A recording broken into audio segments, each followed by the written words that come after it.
ঢাকা সফরে তো ভারতের পররাষ্ট্র সচিব বিনয় মোহন কোয়াত্রা বৈঠক করেছেন পররাষ্ট্রমন্ত্রী ডক্টর হাসান মাহমুদ।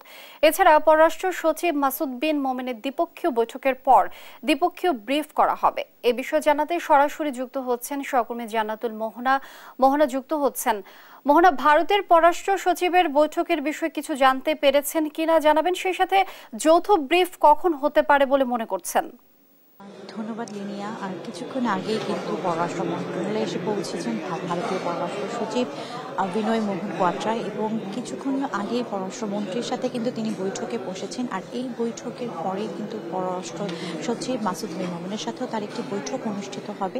তো আমরা ধারণা করছি ঘণ্টাখানেক বাদেই কিন্তু তাদের যে দ্বিপক্ষীয় আলোচনার বিষয়ে তারা কিন্তু যে সাংবাদিক সম্মেলন বা যে ব্রিফিংয়ের কথা আপনি জিজ্ঞেস করছিলেন সেই ব্রিফিংটা হয়তো তারা জানাবে। এবং এখন পর্যন্ত আমাদের কাছে তাদের ব্রিফিং সম্পর্কীয় বা তাদের বৈঠক থেকে যে সিদ্ধান্ত আসার কথা সেই বিষয়ে জানা এখনও সম্ভব হয়নি, তবে ধারণা করা হচ্ছে।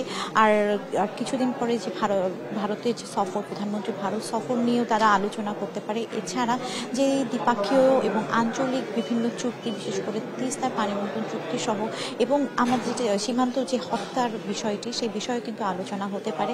কিছুক্ষণ আগেই তিনি এসে পৌঁছেছেন এবং সেই সময়ে কিন্তু তাদের যে বৈঠক, সেই বৈঠক কিন্তু এখনও চলছে এবং কিছুক্ষণ পরে অর্থাৎ ঘণ্টা খানেক বাদেই কিন্তু বৈঠক শেষে ব্রিফিং করবেন, ব্রিফিং করবে যৌথভাবে, এবং সেই ব্রিফিংয়ের পরেই কিন্তু সর্বশেষ সংবাদ আপনাদের কাছে আমরা জানাতে পারবো।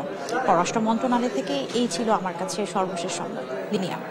মোহনা, ধন্যবাদ যুক্ত হবার জন্য। দর্শক, ঢাকা সফররত ভারতের পররাষ্ট্র সচিব বিনয় মোহন কোয়াত্রা বৈঠক করেছেন পররাষ্ট্রমন্ত্রী ডক্টর হাসান মাহমুদ। এ বিষয়ে বিস্তারিত জানাচ্ছিলেন সহকর্মী মোহনা।